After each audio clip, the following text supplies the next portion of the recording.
welcome to another episode of Three Men in a War Game. I'm your host, Paul. I'm your co-host tonight, Kevin, on a special episode of Two Men in a War Game. Yeah. And you almost missed your cue. There's only two of us. And I know. I was like, wait, what? That's hilarious. And part of it because I was trying to think of something clever, and the other part is because I was like fanning some cards. Whoops. Oh man, yeah. The professional as always, right? Yeah, that's all we do here. So we are down our beloved man Chris. And we did have a topic in mind, but instead we are going to pivot. And Paul, do you want to talk about what we're going to pivot to? Yeah, so tonight we're going to talk about something that is important to every miniature wargamer and a lot of hobbyists. But how do you tackle your pile of shame? Yeah, how do you tackle a pile of shame? This is a near and dear question to me right now, our listeners, because I have a colossal pile of shame. And I haven't actually painted a miniature in quite a while. So I'm gonna paint the picture. I'm gonna set the scene right now. So in front of me on my desk is a series of Unmade from Warcry that are half painted, along with built and primed Vision and Winter Soldier. Also, just above me and to my right, I have a series of shelves that have miniatures in them, and I would say there are somewhere between 40 and 75 miniatures in these, in some level of fully painted to not painted at all. And the fully painted minis are there because they're parts of squads. Like I've got 4 grenadiers from the other side. I have the next panel up is things that are in various condition for Kings of War. Up from that, I have some Infinity minis, and up from that, I have some display Custodes that I was going to make a like 3 Custodes display piece with. And then outside of that, I've got an entire drawer full of unpainted, unassembled miniatures. That's like my next on deck. And this is all without having really put miniatures on a table for a while, outside of a secret thing that we'll talk about later. Well, not tonight, but another time. You're giving me anxiety just talking about it. It's bad. It gives me anxiety. Like I sit down here and I'm like, oh my God. Like it's paralyzing. Yeah. And that's one of the challenges, right? Like I'm here in my bedroom, which is not a hobby room unless we're recording or, getting ready to record it, which I'll do something, but maybe not miniature wise, but I see 1, 2, 3, 4, 5 Gundam boxes in here, and this is my bedroom and not a hobby. So that's just here. Oh, look, and there's a Fate deck and a box of unopened Malifaux M3E, 10 Thunders, and the Code 1 rulebook. That's all in my non-hobby bedroom. Right. Like I keep my hobby out of my bedroom, and clearly that's working.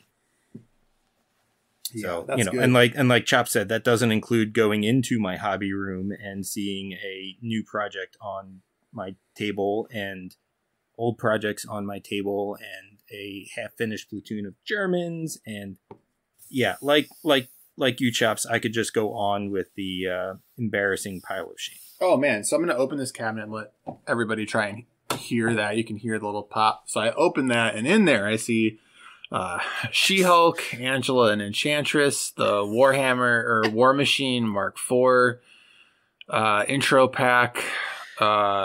Looks like Juggernaut from MCP, Thanos from MCP, and a couple Black Order boxes. And then if I open this drawer to my right, we've got some Drowned Earth minis. I've got a handful of things from the last Relic Blade Kickstarter that I haven't painted yet. And it's just like, how do you find the motivation to move on to the next thing? And how do you reset yourself, especially if you've got like an anxiety-inducing and crippling thing of minis to paint? Well, and can we just can I explain to the listeners how we ended up with this topic? Yeah. So we were trying to figure out what we were going to talk about, and I kept hearing this little rustling coming through the mic on Chopz, and then he just kept going like, "Oh, that's a Drowned Earth mini. Oh, look, there's more Drowned Earth minis. Oh, look, there's Relic Blade minis. I have a lot of them to paint." So that's how we ended up on this. A very real inspiration from daily life. Yeah. And different. So the thing I want to talk about here is like, this is like one of those couch sessions, right? And just go a little bit off the cuff. So I think this is what I'm going to have to do. And I want your honest reaction to this, because I've done this before, and it basically like recentered me and restarted me. And this goes back to when I was like really, really, really in shape. Like all the way back to there. So one of my early mentors in Brazilian Jiu-Jitsu always used to say that you don't wait for motivation to start a habit, because you'll never start the habit, because that's not how motivation works. You have to force yourself to engage in the behavior, and then that forms the habit, right? No, that's good. I like that. Yeah. And that's not to say that you should force yourself to do something you don't want to, because very often people want to do the things that still, like, it can be difficult as an adult human being dealing with different levels of stress and you just like various mental things that you go through on a daily basis to even get yourself to do the things that you want to do. Right. And yeah, I mean, that's a true story. That is a 100% true story. That is a regular challenge that I have. Yeah, same. This has been, I'll be honest with you right now, it's probably kept me from painting for the last 3 months, because I come and I sit down at my desk and I look at the minis and I look at the piles of them that are just accumulated. And I think about the fact that I haven't played a minis game for a while. And on top of that, next to me on my desk are my Flesh and Blood cards and my decks, and I just get to brewing, right? I pull up February, which is like the new hotness for Flesh and Blood, the deck building, or EDH Rec for Commander for Magic, and I start building decks, because like it's a thing that I can do very quickly. Like it's like if your brain can think it, you can click it. And it's different. Right. And you could say that about painting too, right? If you can imagine it, you can put your paint in your paintbrush and start painting.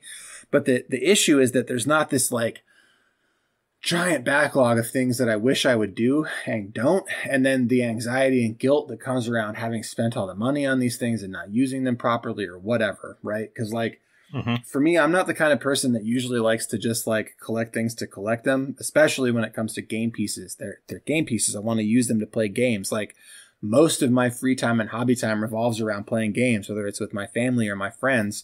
It's my favorite thing on earth is to tabletop game. And so there's a lot of guilt and shame around not having it. And so I think what I'm going to do, that was like 5 minutes to get around to this thing that I'm going to do. Which is to sit myself down with a project that I can work on for a half hour every day for 14 to 20 days, because that really is the length of time it'll take to set that in.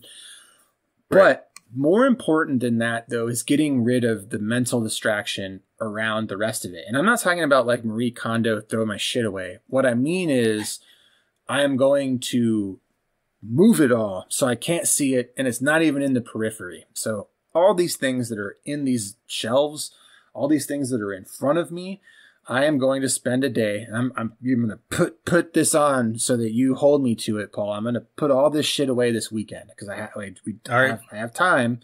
It's all because most of it's magnetized. I can just like sort it, store it, and throw it in a. I have some waterproof tubs. I can throw them in the tubs and throw them in my basement on some shelving in my basement, and it's kind of out of sight, out of mind. And just pick that one project that I want to work on and just work that thing to completion. And I think that's probably the way to go, right? And I think that for a lot of people, I see a lot of times you go on Twitter or Facebook or wherever, and someone's like, show me your hobby space. And like, my hobby space looks like that shit that you see in those posts right now. It's embarrassing. Like I got, just like fucking embarrassing. It's fucking embarrassing. I wish I had a trash can to kick. But it's bad. Again, I can't sit down and paint without having all of these things looking at me and all of these competing motivations and things that I wish I was playing. And realistically, right, the other thing is like picking the thing that I know I can do. And I think that means that I either paint Relic Blade or Bushido or the Drowned Earth, because those are the games like right now I want to play all three of those games like a lot. I want to, and there's I think Relic Blade might even be the front runner because I've got a lot of terrain for Relic Blade already. And it's a game that I can play with my older daughter. And I think she would be really into it. I mean, she's played it before, so she'd be into playing more. We've been playing a lot of card games. So yeah. Oh, shock. Shocker. I know, dude. We did this really sorry, sidebar. This is one of those episodes. Well, we did this really cool thing for Christmas where I bought a booster box of Innistrad Crimson Vow, which is a Magic set, because they were like fire selling it on Amazon like 3 weeks before Christmas, like this like $120 set booster box. Like I picked it up for like $59.99. Oh damn. Right. And then after I had mentioned it, my wife, oh, I love her. Anyway, she knew I did it because I told her about it. And then as a surprise to me, she bought a booster box of Innistrad Midnight Hunt because there's like a werewolf set and a vampire set. And so, yeah. And so what we've been doing is once a week, we started by each opening a set number of boosters and building decks. And then every week we open up another pack and then add whatever cards we want and trade. So go ahead. I was going to say, essentially you've made a, oh my God. LCG? Is that what Fantasy Flight calls them? Yeah, LCG. Yeah. I mean, but essentially it's a pool. It's like a vending machine or a slot, like a gacha machine where we get, one pack a week and we're not like opening them all at once. We open one a week and then we build our decks and rebuild them and trade and play out of one box, or in this case, two boxes. Which like extends it out. So if we're doing that once a week, we're going to, and we're only opening a pack a week and we've got, like 50 some odd booster packs, we're going to be at it for a while. So it makes the experience last and it's really fun. Anyway, so that's a sidebar. And a cool thing you can do, with $100 box of cards. It's not just like ripping through them and hoping you pull value out of them or whatever. You just get the value gradually out of the experience of playing with the person that you're sharing the experience with. Mm-hmm. But back to the backlog thing. What do you think of my plan in general to clear the space and focus on one thing? I think that's definitely the way to do it, because if you don't have everything in front of you weighing you down, it's not distracting, right? It's not there. It's not going, oh my gosh, I have so much stuff to do. And that's actually something that I do is I on my painting table, I try to keep as little as possible. Mm-hmm. I try to keep only the thing that I'm working on. And that's really smart. So yeah. So like I just finished, I reached a point in a painting project that I'm working on where it's like, all right, I need a break. Took that whole project off of my table. And I said, all right, I'm taking a break from painting. I'm going to build some Gundam. And so I basically switched over my table into Gundam mode. Hell yeah. So it works for me. And the other thing, too, that it allows you to do, it allows you to pivot a little bit, like I just did, where I'm like, all right, you know what? I need to change what I'm doing. Otherwise, I'm just going to get bogged down and stressed out anyway. Mm-hmm. And you can easily make that switch. Yes. You can easily say, all right. And even if you're just like, you know what, I don't want to paint Bushido tonight, I'm going to paint Drowned Earth. You take the Drowned Earth ones, you put them aside, and you go, right? Because we've always talked about, painting what you feel.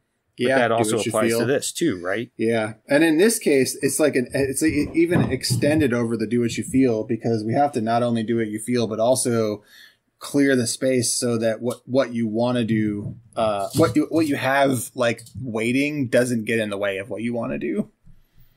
Exactly. That is, and I think that's part of the key to it, right? Like that helps you really, really miss out on some of that overwhelm that you can experience, and I'm sure we all have.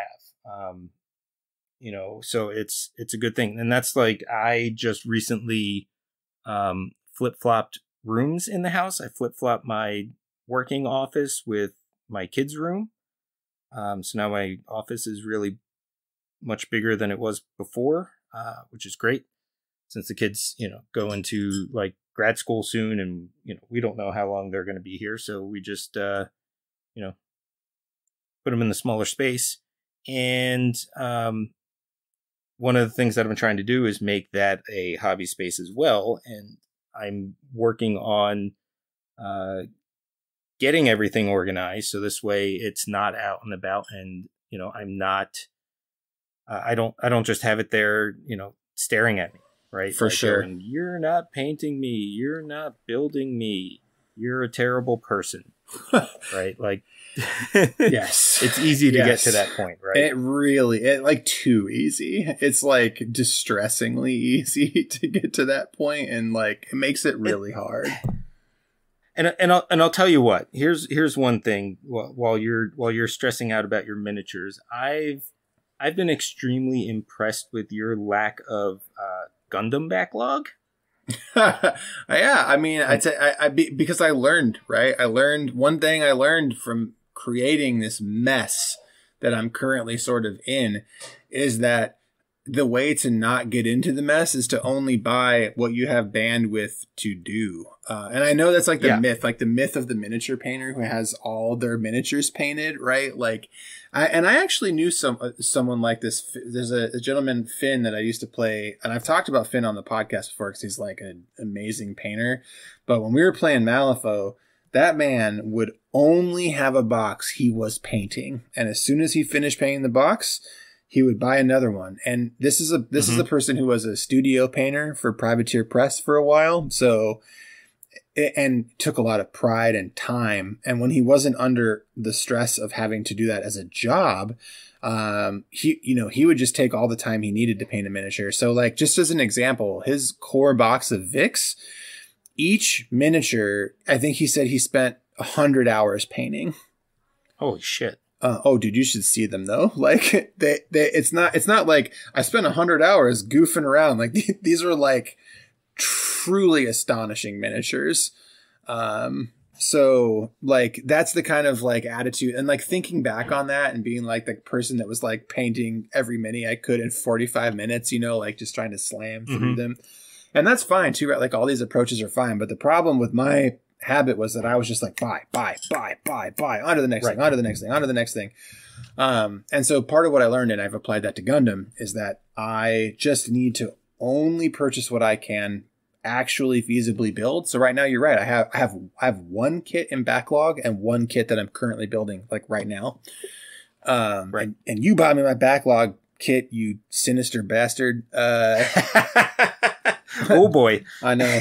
No, it's funny because that's actually one of my next hobby projects. I meant to have it done over the Christmas break and I didn't get to it. But part of the reason is that I wanted to have like the right tools for it. And then I was like, well, I can't learn how to use these tools on this big, nice one. So I got one intermediary kit. And now I feel like I've learned how to use the glass files and my God hand nippers, well enough that I'm like, all right, here we go. It's time for the PG unicorn. So that's actually going to be the next thing I do with regards to Gundam. I'm super stoked about that. Yeah. So that's gonna happen pretty quick here. But back to applying that to miniatures, right? I want to do the same kind of thing. Like I'm gonna, whatever this next project is, I'm gonna like really slow down and take my time. And I actually, there's a thing that I actually want to work on too. And so I'm gonna take the, it's been a while, but I don't think that like your hobby skills, while they don't stay sharp, like I'm not going to have to learn from square one, right? I've got, even though the last thing I painted was my Bushido monks, which was a while ago.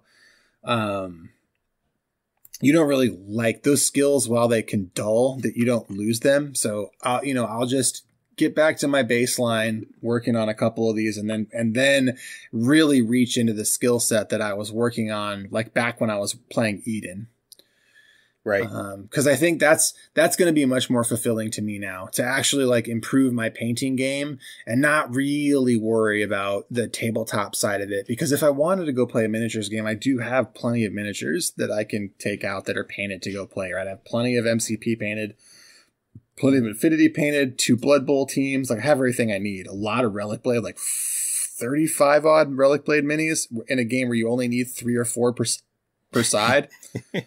So I'm ready to go. And it's just like getting back into the painting and then letting the painting sort of inform my desire to be playing with miniatures. Because a lot of times, I would be painting minis that were for a game system that wasn't what I was playing, because the two things sort of feed on each other, even if you're not necessarily playing the game that you're painting.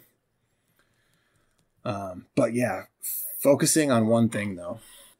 That gives you a little bit of that motivation in there too, right? Like, that keeps you going to be like, ooh, look, I want to, I really want to get this on the table, or I am meeting up with friends on X day, so I want to try and, have this painted. And, going kind of going back to your Gundam situation, you did inspire me with my current project, in that I've, for the most part, really did a very good job of saying, all right, this is what I bought. When it's painted, I'll get more. Hell yeah. And I've really, like, and perfect Paul, at it? No. Paul, I want to talk about that game so bad. And that's a little thing for you, for the listeners, because like we're getting there, right? Like we're gonna talk about we're gonna talk about it tonight. We will talk about it. I'm so excited because it's a game that Paul and Chris are playing, and it contrasts in a really interesting way with a game that I'm planning on playing a lot of in the next month or two. Yeah, I'm excited about that too. And right, so I've put myself in a situation now where if I do want to get more or add something to it, I've got to finish what I have. Because looking at your Gundam situation, and I thought about it, and I'm like, man, it would be nice to go into a hobby store and say, that's what I want to work on. Pick it up and work on it. Dude, yes. And not, right? Because I feel like you said, the goal is to get out there and play games. And I think really what is in danger of happening for a lot of us is that buying stuff becomes the hobby. Yeah. Oh, dude, that was my undoing. Yeah. Yeah. I mean, and that's really what the biggest challenge to me is trying to prevent, right, the hobby from, buying stuff being the hobby. Yeah. Yeah. And so, just, and it's like, like you said, habits getting formed, and that's really what I'm working on. Like, I've not picked up any Gundam in months now. I'm only working on the ones that I have, but also part of that is because there are very specific ones I wanted, and I've accumulated them all. And the reason why I did that was because they were so hard to find for a while. Mm-hmm. It ended up being, well, who knows when I'll see it again, right? Yep. But the miniature situation isn't necessarily that dire, right? So I don't feel like I need to have it all right now. Yeah, it's totally different. You're right. Yeah, and so like now I'm trying this out with Mystery Game, and I'm really enjoying it. Like, I'm really enjoying that less stress of going, well, I brought more home today. I'll just throw it over there. Yeah, and the thing I really like about it though is you've gotten a incredible amount done too. Like, you and Chris both have way more. Like, if you think about think about the time that you've been playing this game. Like the amount of time from the first box you bought to where you guys are today. Both of, like, especially Chris, like you guys have painted way I've never seen him so more motivated than your average. I know. And I think it's because you're both approaching the game with the same kind of like thing that we're talking about right now, right? That approach of like, you're just going to paint what you've purchased before you purchase more. And you're going to play and learn the game as you paint up your force, which is a little bit of a hint, right? It's not a smaller game. It's a bigger game. No, it is not. Yeah, which is great. Right. And especially in those types of games, that's really where you have that danger of overdoing it. Right. Like, yeah, certainly. You know, if you're, say, playing like 40K, right, it's very easy to be like, I need to buy 40 boxes of Space Marines right now. Yeah, certainly. Well, unless you're like some amazing fast dude, you know, it's extremely hard to paint that quick, right? So you're clearly not going to be able to do it. So, you know, it's relieving to just get the one at a time and to be able to be in a situation where, you know, I can say, all right, I have this stuff. I'm going to play it. Is it a full-size game? No. But I can start learning some of this stuff and learning how it works, and then really say, okay, you know, I definitely think I need another one of this unit. Yeah. You know, instead of like when Legion came out and all the Empire players had like 6 units of Stormtroopers. Nobody's bringing 6 units of Stormtroopers now. Right. Yeah, you're going to need more diversity and whatever. And like, it'll help you, like, yeah, you want to buy, like what you said with Legion, you want to buy the stuff all right away. But with this game, you can like sort of feel each unit out as you paint it. And then that like guides you into the next thing because you know what you're missing. Exactly. It's go ahead. So I was gonna say, I've been sort of misdirecting with the Drown Earth. Like I do definitely want to paint the Drown Earth and I want to, but I've got what talked about that game that contrasts. And I've actually got a box of silly little guys that it's coming out, I think, in the next week or two that I'll probably pick up. And that will be the project that is painting up 20 of these silly little guys. I'm so excited. But anyway, that's another hint.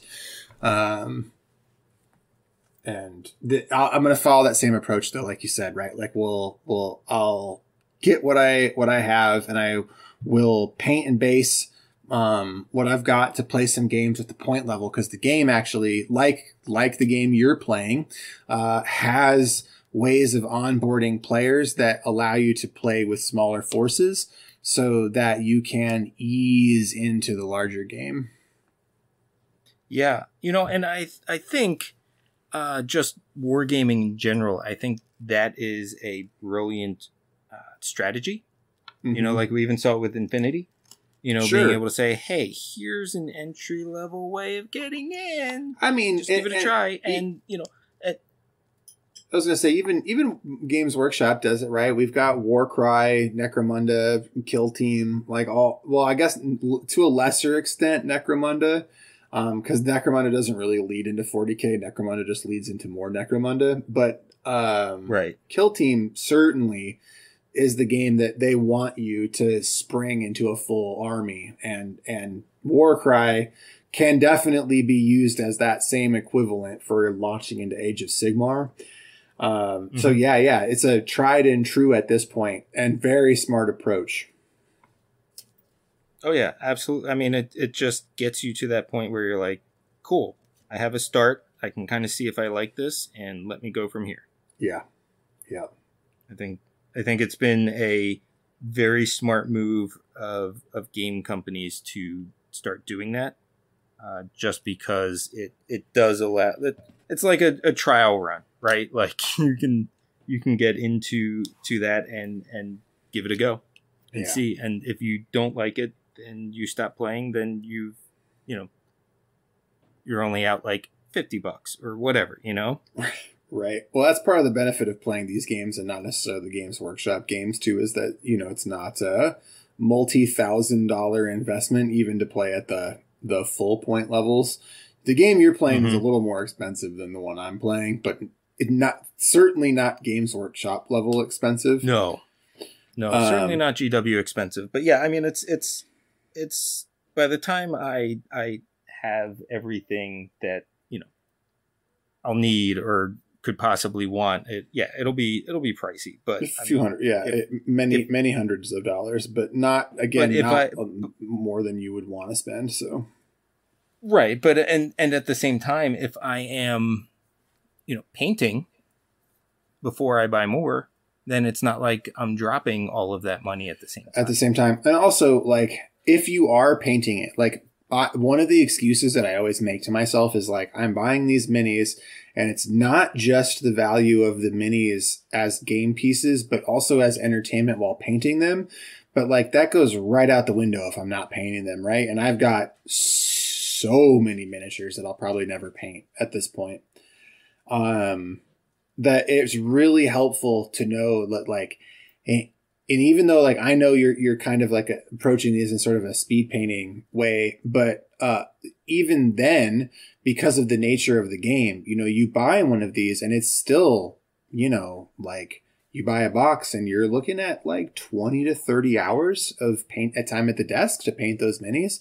So there's like, if you think about the money you spend as entertainment per hour or whatever, the time you're thinking about that game, the time you're painting that game, the time you're actually playing that game, like you're getting a ton of value out of those minis. And especially by taking this measured approach and making sure you are painting them before you buy more, I think very smart, especially for where the group, the three of us are at collectively, even though we don't live in the same area. Well, I don't live in the same area as you two, right? But like, even though we're disparate that way, the place that we're at with miniatures games is actually really similar. And it's super helpful to like just slow the purchases down, and just like focus on that one thing. And I just want to, you know, try and bring that around to where we started at the beginning of the episode, is that, you know, stripping down and stripping away the distractions and then focusing just on the one game that, you know, and it helps to have people in your area, right? Like you and Chris have each other to fall back on to play this game. And then you've pulled a couple other folks into it. We pulled one into it, but outside of that, coincidentally, there just happened to be a community for it, which is awesome. Well, it's because this game feels like, it's funny because it feels like it's been like slowly growing since it launched. Was it like 2019 or early 2019, right? 2018, 2019. I think it was even before then. Yeah, well, I think it launched in 2017. So but the thing is that there were demos. Like I remember demoing the game a year and a half before anything was at retail, and we all had like the initial frames for the game way before they launched it.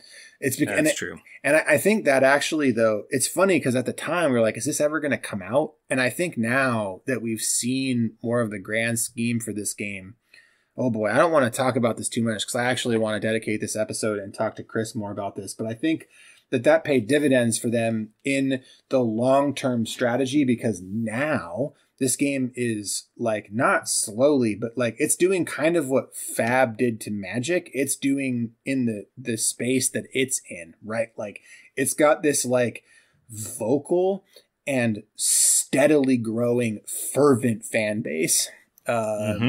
And I learned that quickly. Yeah. And what we will talk about good reason, right? Like so much so that now I'm like, should I be looking at this game? Yes. but we'll talk about that next time with Chris.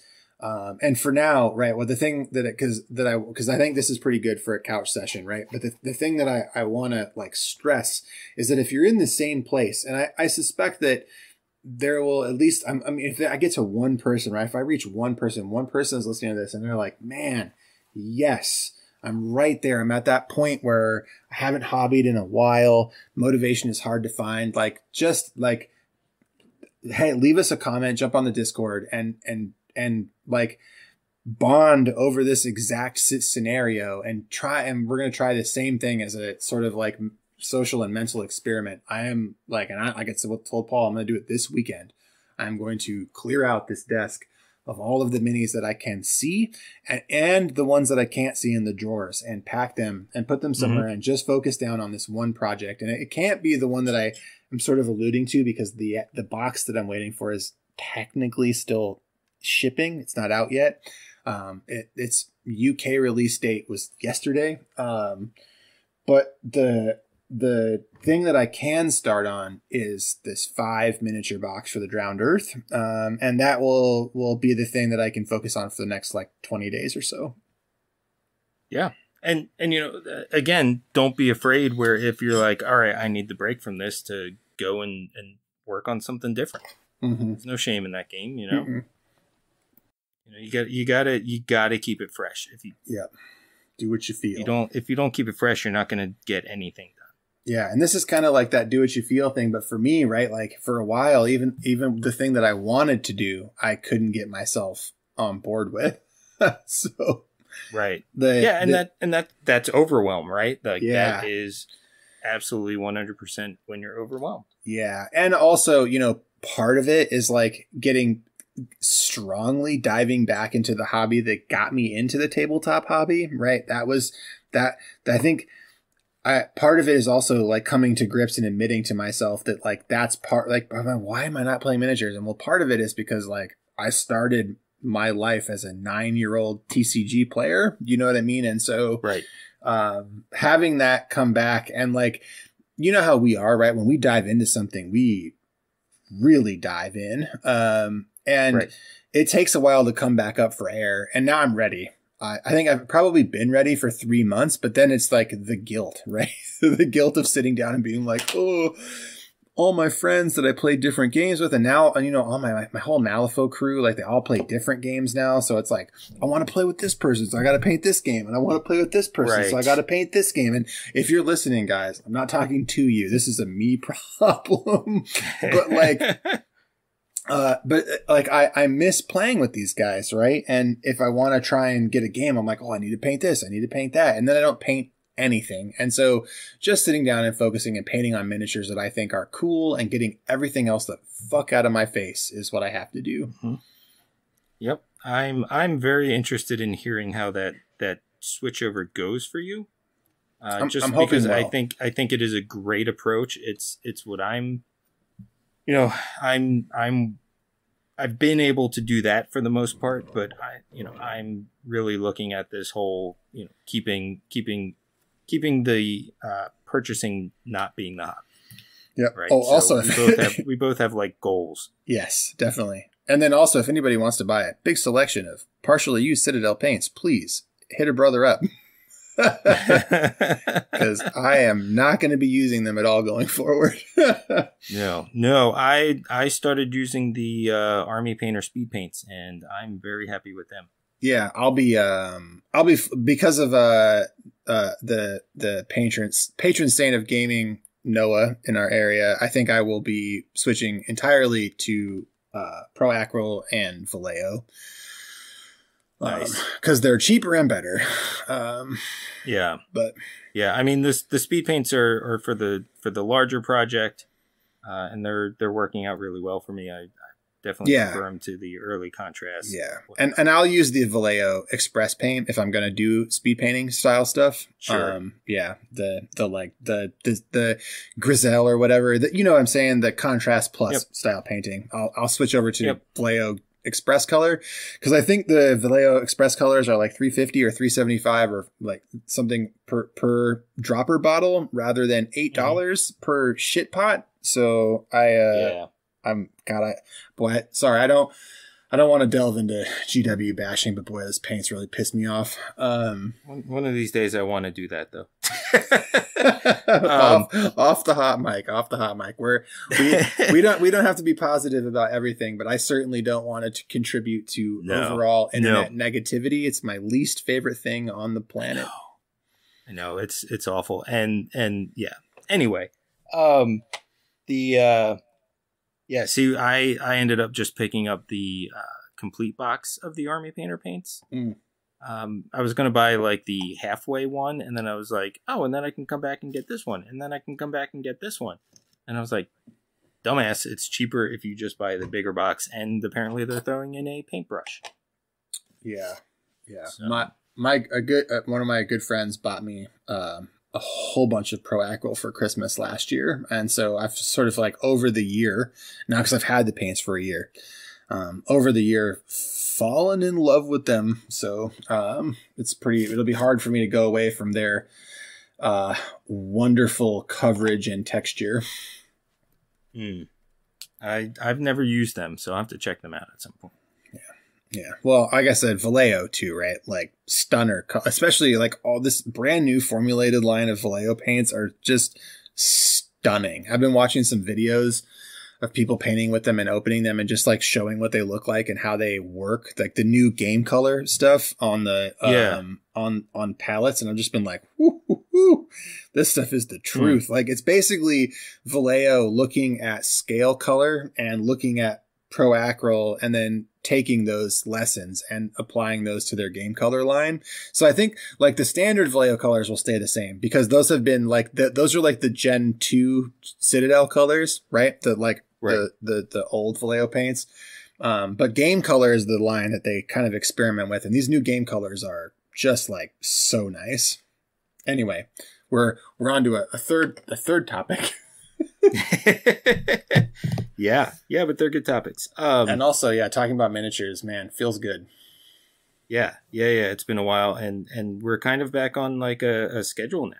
Yeah, definitely. And hopefully this will be the third episode you've gotten in a short time period, and that will help reassure you that we are sort of back on a schedule and back to recording regularly.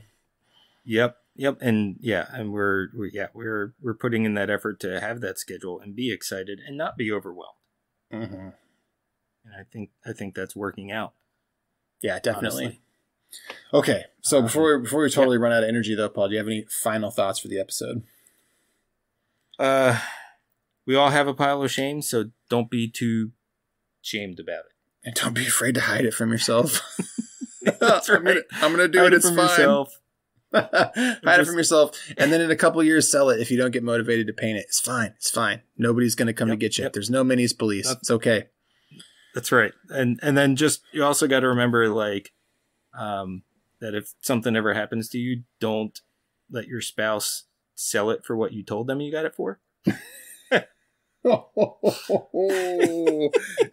I've been pretty honest about mine, but like, me too. But unfortunately, you can't sell it for what you paid for it anyway. Yeah. Yep. That's the thing about minis, right? Yeah. All right. How about you? Final thought. My final thought sort of echoes that, right? Like, don't be afraid to completely pivot off what you're working on if it's not doing it for you. And we've harped on that before. It's kind of been a message of the podcast, is to do what you feel, and it will continue to be so. So with that, thank you to Static as a City for our intro and outro music. It has been a beacon over years and years of us recording, and I still love hearing it every time I hear it. Thank you to our patrons who have stuck through our thick and thin, including our very, very shameful last year, very low release volume. So thank you for sticking with us. Especially huge thanks to everyone that is on our Discord. You guys are amazing and keep us going. Honestly, my Discord, or I should say our Discord, sorry, Paul. Our Discord, I feel very strongly, like I think all of us can say my Discord too, right? Is a part of my daily life, and I love interacting on there. So if you're not on there now, it'll be a link to it in the show. No pressure, but it's a really, really welcoming and cool environment. And we have more channels than your favorite Discord. That is true. so come join. I can never find the one that I'm looking for. Yeah, navigate your way through the mess of our Discord with our 200 or so channels. It's not that many. It's a lot, though. But on the upside, what that means is that if you play a game, there's a channel for you. Absolutely. You can come talk about it. Especially if you want to talk about Flesh and Blood. Talk about that a lot. Yeah, and historicals and MCP. Yeah, those all get lots. And the Miniatures Agnostic channel is always real busy, real real bustling. I think it's going to become Gasland's bustling because we've got a local store in Madison is picking Gasland's back up in a serious way right now. But that's for a future episode too. Anyway, this has gone way too long. So bye-bye.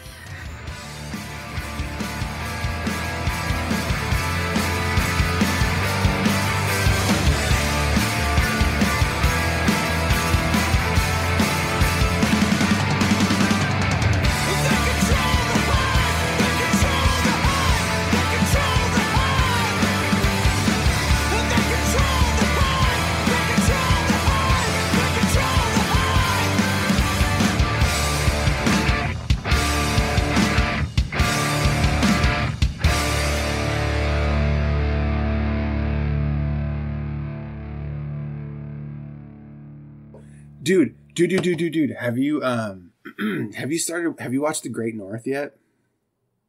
No. Is it good? All right. So here's what I'll say. Ella and I have now we're on our second run through of the whole show that started. Oh, wow. Okay.